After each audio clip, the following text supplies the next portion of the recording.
सतत सत्य आणि सातत्य पाहण्यासाठी लाईक करा, शेअर करा, सबस्क्राईब करा. फक्त सत्यमेव जयते न्यूज महाराष्ट्र.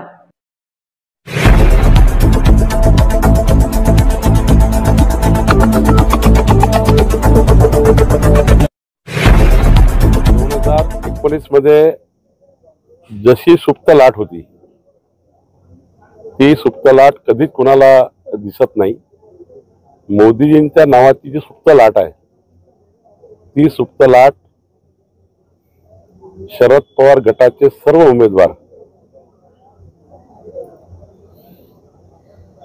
हरवल्याशिवाय राहणार नाही अशी सुप्त लाट मोदींच्या नावाची आहे.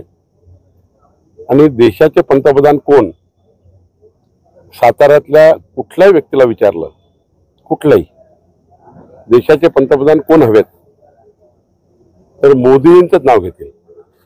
त्यामुळं ज्या इंडिया आघाडीकडे पंतप्रधानाचा उमेदवार नाही, जी इंडिया आघाडी हा विचार करते की वर्षाला एक प्रधानमंत्री बदलवायचा,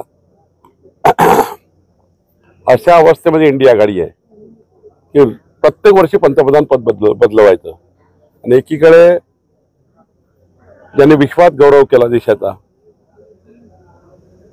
आणि या युगात तरी इतका लोकप्रिय व्यक्ती या देशाच्या व्यवस्थेमध्ये नाहीये. इतकं लोकप्रिय मोदीजी असताना उमेदवार पंतप्रधानाचे, मला वाटतं की प्रचार करण्याकरता ते बोलतायत, पण त्यांनाही माहिती आहे की शरद पवार गट हा शून्य होणार आहे. दुसरी गोष्ट, आज शरद पवार त्यावेळी सभेमध्ये म्हणाले की शशिकांत शिंदे जर अटक झाली तर आम्ही महाराष्ट्रात संघर्ष करू आणि महाराष्ट्र अन्याय सहन करत नाही हे आम्ही दाखवून देऊ. तक्रार ज्या पद्धतीची आहे, ज्या पद्धतीचे गुन्हे दाखल झाले आहे, जनताही माफ करत नाही. तुम्ही किती संघर्ष करा, पण तुम्हाला हे मान्य, 420चे गुन्हे मान्य आहे का? तुम्हाला भ्रष्टाचार मान्य आहे का? तुम्हाला त्या ठिकाणी जे आरोप झाले आहेत किंवा जे तपास यंत्रणेला दिसला आहे ते तुम्हाला मान्य नाही.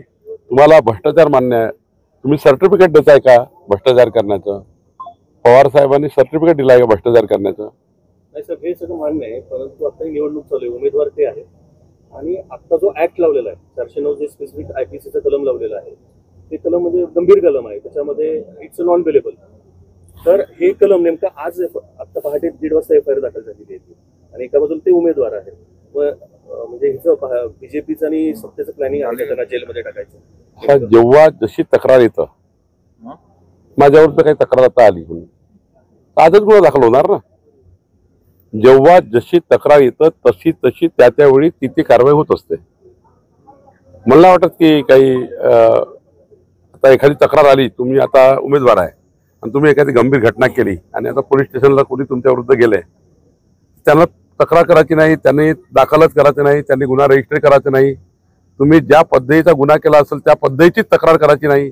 त्या पद्धतीची तक्रार झाल्यावर तुम्हीच कलम लागायची नाही. 2013 पासून प्रकरण चालू आहे, जुनं प्रकरण आहे आणि निवडणुकीतच का बाहेर निवडणुकीतच येते. हा गंभीर विषय आहे लोकशाहीला. जे तपास यंत्रणेला समोर आलं असेल किंवा जे पोलिसांना दिसलं असेल किंवा ज्यांनी गुन्हा दाखल केला त्यांना दिसलं असेल की हा भाग आहे. प्रश्न आहे की नेहमी मोदी साहेबांनी जयपूरच्या सभेमध्ये आरोप केलेला की पवारांच्या राष्ट्रवादीने 70,000 कोटीचा घोटाळा केला. त्यानंतर अजितदादा आपल्याकडे आले. पण नेमका हा घोटाळा कोणी केलाय, तुमचं या बाबतीत काय म्हणणं? मोदीजी काय म्हटलंय की त्यांचा रोग कोणाकडे होता? शेवटी एखादा पक्ष जो चालतो त्यांचा नेत्यावर असतो, असा आरोप आहे. आणि तो आरोप जो झाला तो मोदींनी वाचून दाखवला की असा आरोप झाला होता, असा आरोप झाला होता. आता शरद पवारांच्या पक्षावर आरोप आहे. राहिला प्रश्न अजितदादाचा. अजितदादा कोणताही गुन्हा दाखल नाही, कोणती चौकशी नाही, म्हणजे चौकशींचं काही आलं नाही, कोणता गुन्हा दाखल झाला नाही, पण या पक्षावर असा आरोप झाला होता असं मोदींनी म्हटलंय. तो आरोप झाला होता. त्याचा प्रश्न असा आहे की केला कुणी? आरोप हा प्रकार आरोप झाला तर आरोप त्या काळामध्ये सर्वांनीच केले होते.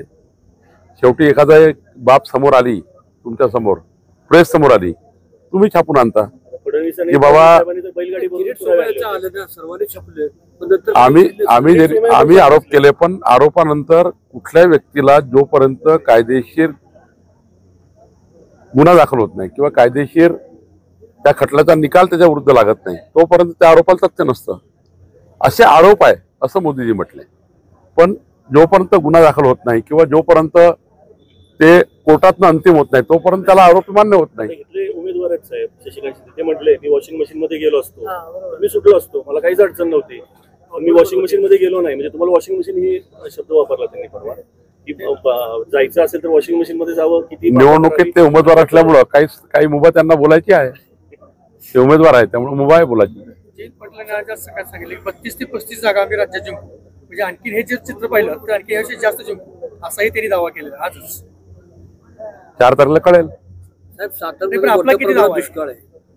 मान खटाव या ठिकाणी टँकरनं आता पिण्याच्या पाण्याची एक सरकार म्हणून आता आचारसंहिता काय त्याला लागू नये, सरकार म्हणून तुम्ही किती वेळ द्याल आणि किती त्याच्याबद्दल नाही, आमचे सर्व जनप्रतिनिधी, पालकमंत्री, सरकार, एकनाथ शिंदेजी, देवेंद्रजी आणि आम्ही सर्वच लोक त्या भागात आतापर्यंत जो प्रयत्न झाला नाही अनेक वर्ष,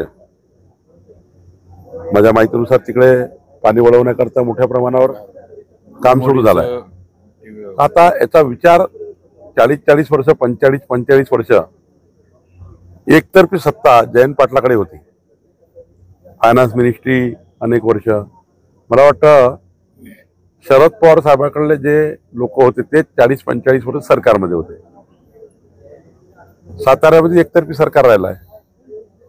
त्यामुळं त्यांच्या काळात झालं नाही 40 वर्षांनी, या काळात 5 वर्षात होऊन जाईल असंही काही अपेक्षित नाही. पण त्याच्यावर मला वाटतं सांगतील काय काय मानखटावामध्ये प्रयत्न केले आहे, कुठल्या कुठल्या योजनेतलं पाणी त्या ठिकाणी आणतायत.